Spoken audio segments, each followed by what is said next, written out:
Matius 15. Perintah Allah dan adat istiadat Yahudi. Kemudian datanglah beberapa orang Farisi dan ahli Taurat dari Yerusalem kepada Yesus dan berkata, "Mengapa murid-muridmu melanggar adat istiadat nenek moyang kita? Mereka tidak membasuh tangan sebelum makan."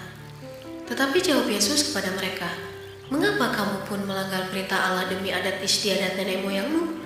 Sebab Allah berfirman, hormatilah ayahmu dan ibumu, dan lagi, siapa yang mengutuki ayahnya atau ibunya pasti dihukum mati. Tetapi kamu berkata, barang siapa berkata kepada bapaknya atau kepada ibunya, apa yang ada padaku yang dapat digunakan untuk pemeliharaanmu, sudah digunakan untuk persembahan kepada Allah. Orang itu tidak wajib lagi menghormati bapaknya atau ibunya.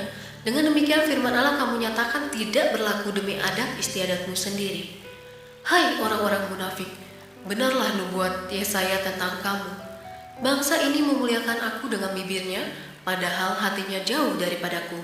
Percuma mereka beribadah kepadaku, sedangkan ajaran yang mereka ajarkan ialah perintah manusia." Lalu Yesus memanggil orang banyak dan berkata kepada mereka, "Dengar dan camkanlah.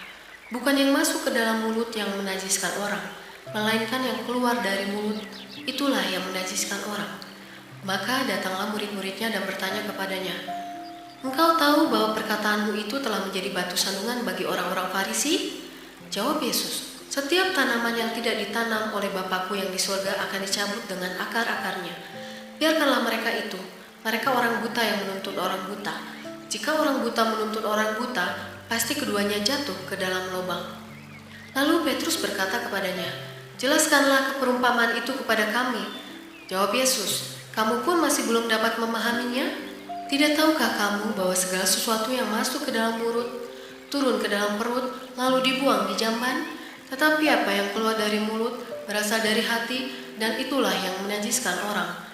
Karena dari hati timbul segala pikiran jahat, pembunuhan, perzinahan, percabulan, pencurian, sumpah palsu, dan hujat. Itulah yang menajiskan orang. Tetapi makan dengan tangan yang tidak dibasuh tidak menajiskan orang." Perempuan Kanaan yang percaya. Lalu Yesus pergi dari situ dan menyingkir ke daerah Tirus dan Sidon. Maka datanglah seorang perempuan Kanaan dari daerah itu dan berseru, "Kasihanilah aku ya Tuhan, anak Daud, karena anakku perempuan kerasukan setan dan sangat menderita." Tetapi Yesus sama sekali tidak menjawabnya.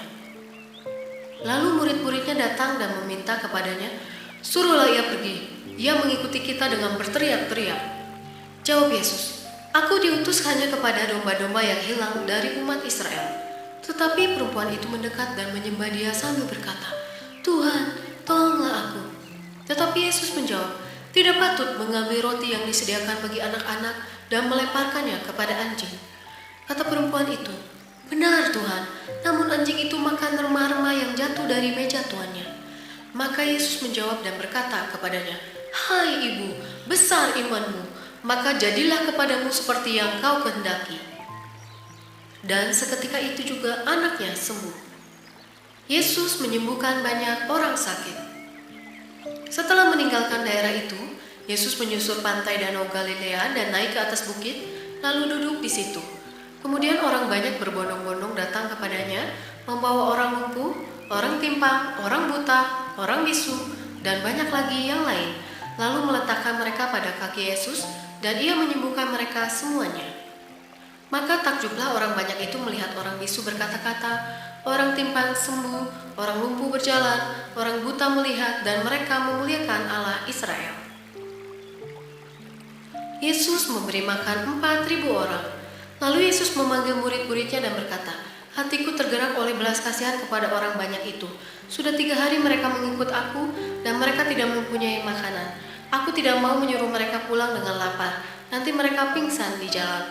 Kata murid-muridnya kepadanya, "Bagaimana di tempat sunyi ini kita mendapat roti untuk mengenyangkan orang banyak yang begitu besar jumlahnya?"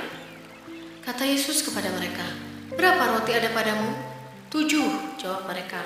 "Dan ada lagi beberapa ikan kecil."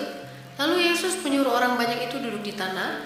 Sesudah itu Ia mengambil ke-7 roti dan ikan-ikan itu, mengucap syukur, memecah-mecahkannya dan memberikannya kepada murid-muridnya, Lalu murid-muridnya memberikannya pula kepada orang banyak, dan mereka semuanya makan sampai kenyang. Kemudian orang mengumpulkan potongan-potongan roti yang sisa, 7 bakul penuh. Yang ikut makan ialah 4.000 laki-laki, tidak termasuk perempuan dan anak-anak. Lalu Yesus menyuruh orang banyak itu pulang. Ia naik perahu dan bertolak ke daerah Magadan. Matius 16. Orang Farisi dan Saduki meminta tanda. Kemudian datanglah orang-orang Farisi dan Saduki hendak mencobai Yesus. Mereka meminta supaya ia memperlihatkan suatu tanda dari surga kepada mereka. Tetapi jawab Yesus, "Pada petang hari karena langit merah kamu berkata hari akan cerah. Dan pada pagi hari karena langit merah dan redup kamu berkata hari buruk. Rupa langit kamu tahu membedakannya, tetapi tanda-tanda zaman tidak.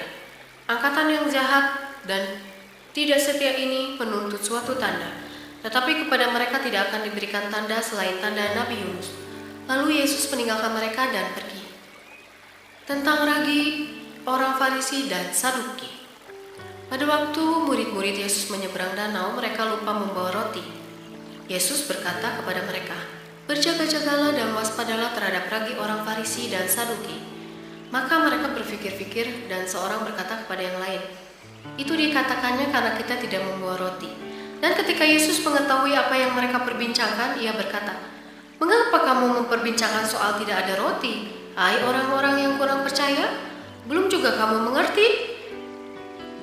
Tidak kamu ingat lagi akan 5 roti untuk 5.000 orang itu dan berapa baku roti kamu kumpulkan kemudian? Ataupun akan 7 roti untuk 4.000 orang itu dan berapa baku kamu kumpulkan kemudian? Bagaimana mungkin kamu tidak mengerti bahwa bukan roti yang kumaksudkan? Aku berkata kepadamu, waspadalah terhadap ragi orang Farisi dan Saduki." Ketika itu barulah mereka mengerti bahwa bukan maksudnya supaya mereka waspada terhadap ragi roti, melainkan terhadap ajaran orang Farisi dan Saduki. Pengakuan Petrus. Setelah Yesus tiba di daerah Kaisarea Filipi, ia bertanya kepada murid-muridnya, "Kata orang, siapakah anak manusia itu?" Jawab mereka, "Ada yang mengatakan Yohanes Pembaptis, ada juga yang mengatakan Elia, dan ada pula yang mengatakan Yeremia atau salah seorang dari para nabi." Lalu Yesus berkata kepada mereka, "Tetapi apa katamu, siapakah aku ini?" Maka jawab Simon Petrus, "Engkau adalah Mesias, anak Allah yang hidup." Kata Yesus kepadanya, "Berbahagialah engkau Simon bin Yunus, sebab bukan manusia yang menyatakan itu kepadamu, melainkan Bapa-Ku yang di surga. Dan aku pun berkata kepadamu, engkau adalah Petrus, dan di atas batu karang ini aku akan mendirikan jemaatku, dan alam maut tidak akan menguasainya. Kepadamu akan kuberikan kunci kerajaan surga. Apa yang kau ikat di dunia ini akan terikat di surga, dan apa yang kau lepaskan di dunia ini akan terlepas di surga." Lalu Yesus melarang murid-muridnya supaya jangan memberitahukan kepada siapapun bahwa ia Mesias. Pemberitahuan pertama tentang penderitaan Yesus dan syarat-syarat mengikut Dia. Sejak waktu itu Yesus mulai menyatakan kepada murid-muridnya bahwa ia harus pergi ke Yerusalem untuk menanggung banyak penderitaan dari pihak tua-tua, imam-imam kepala, dan ahli-ahli Taurat, lalu dibunuh dan dibangkitkan pada hari ketiga. Tetapi Petrus menarik Yesus ke samping dan menegur dia, katanya, "Tuhan, kiranya Allah menjauhkan hal itu. Hal itu sekali-kali tak akan menimpa engkau." Maka Yesus berpaling dan berkata kepada Petrus, "Nyahlah iblis, engkau suatu batu sandungan bagiku. Sebab engkau bukan memikirkan apa yang dipikirkan Allah, melainkan apa yang dipikirkan manusia." Lalu Yesus berkata kepada murid-muridnya, "Setiap orang yang mau mengikut aku, ia harus menyangkal dirinya, memikul salibnya, dan mengikut aku. Karena barang siapa mau menyelamatkan nyawanya, ia akan kehilangan nyawanya. Tetapi barang siapa kehilangan nyawanya karena aku, ia akan memperolehnya. Apa gunanya seorang memperoleh seluruh dunia tetapi kehilangan nyawanya? Dan apakah yang dapat diberikannya sebagai ganti nyawanya? Sebab anak manusia akan datang dalam kemuliaan Bapanya, diiringi malaikat-malaikatnya. Pada waktu itu ia akan membalas setiap orang menurut perbuatannya. Aku berkata kepadamu, sesungguhnya di antara orang yang hadir di sini ada yang tidak akan mati sebelum mereka melihat anak manusia datang sebagai raja dalam kerajaannya." Matius 17. Yesus dimuliakan di atas gunung. 6 hari kemudian Yesus membawa Petrus, Yakobus, dan Yohanes saudaranya, dan bersama-sama dengan mereka ia naik ke sebuah gunung yang tinggi, di situ mereka sendiri saja. Lalu Yesus berubah rupa di depan mata mereka, wajahnya bercahaya seperti matahari dan pakaiannya menjadi putih bersinar seperti terang. Maka nampak kepada mereka Musa dan Elia sedang berbicara dengan dia. Kata Petrus kepada Yesus, "Tuhan, betapa bahagianya kami berada di tempat ini. Jika Engkau mau, biarlah kudirikan di sini 3 kemah, satu untuk Engkau, satu untuk Musa, dan satu untuk Elia." Dan tiba-tiba sedang ia berkata, turunlah awan yang terang menaungi mereka, dan dari dalam awan itu terdengar suara yang berkata, "Inilah anak yang kukasihi, kepadanya lah aku berkenan, dengarkanlah dia."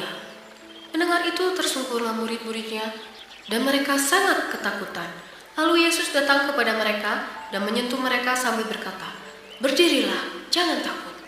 Dan ketika mereka mengangkat kepala, mereka tidak melihat seorang pun kecuali Yesus seorang diri. Pada waktu mereka turun dari gunung itu, Yesus berpesan kepada mereka, "Jangan kamu ceritakan penglihatan itu kepada seorang pun sebelum Anak Manusia dibangkitkan dari antara orang mati."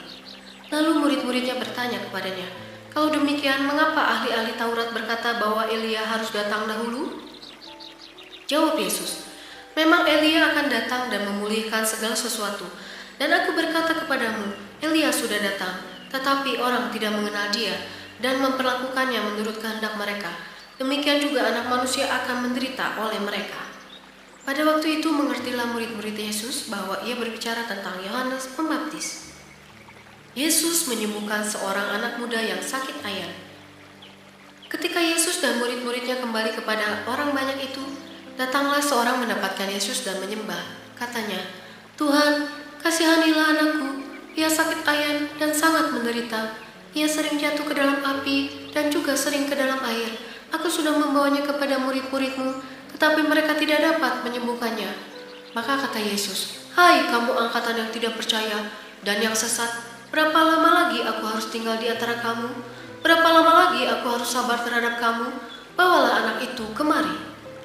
Dengan keras Yesus menegur dia, lalu keluarlah setan itu daripadanya, dan anak itu pun sembuh seketika itu juga. Kemudian murid-murid Yesus datang, dan ketika mereka sendirian dengan dia, bertanyalah mereka, "Mengapa kami tidak dapat mengusir setan itu?" Ia berkata kepada mereka, "Karena kamu kurang percaya, sebab aku berkata kepadamu, sesungguhnya sekiranya kamu mempunyai iman sebesar biji sesawi saja, kamu dapat berkata kepada gunung ini, 'Pindah dari tempat ini ke sana,' maka gunung ini akan pindah, dan takkan ada yang mustahil bagimu." Jenis ini tidak dapat diusir kecuali dengan berdoa dan berpuasa. Pemberitahuan kedua tentang penderitaan Yesus. Pada waktu Yesus dan murid-muridnya bersama-sama di Galilea, ia berkata kepada mereka, "Anak Manusia akan diserahkan ke dalam tangan manusia, dan mereka akan membunuh dia, dan pada hari ketiga ia akan dibangkitkan." Maka hati murid-muridnya itu pun sedih sekali. Yesus membayar bea untuk bait Allah. Ketika Yesus dan murid-muridnya tiba di Kapernaum, datanglah pemungut bea bait Allah kepada Petrus dan berkata, "Apakah gurumu tidak membayar bea 2 dirham itu?" Jawabnya, "Memang membayar." Dan ketika Petrus masuk rumah, Yesus mendahulunya dengan pertanyaan, "Apakah pendapatmu, Simon? Dari siapakah raja-raja dunia ini memungut bea dan pajak? Dari rakyatnya atau dari orang asing?" Jawab Petrus, "Dari orang asing." Maka kata Yesus kepadanya, "Jadi bebaslah rakyatnya. Tetapi supaya jangan kita menjadi batu sandungan bagi mereka, pergilah memancing ke danau, dan ikan pertama yang kau pancing, tangkaplah dan bukalah mulutnya, maka engkau akan menemukan mata uang 4 dirham di dalamnya. Ambillah itu dan bayarkanlah kepada mereka, bagiku dan bagimu juga. Amin."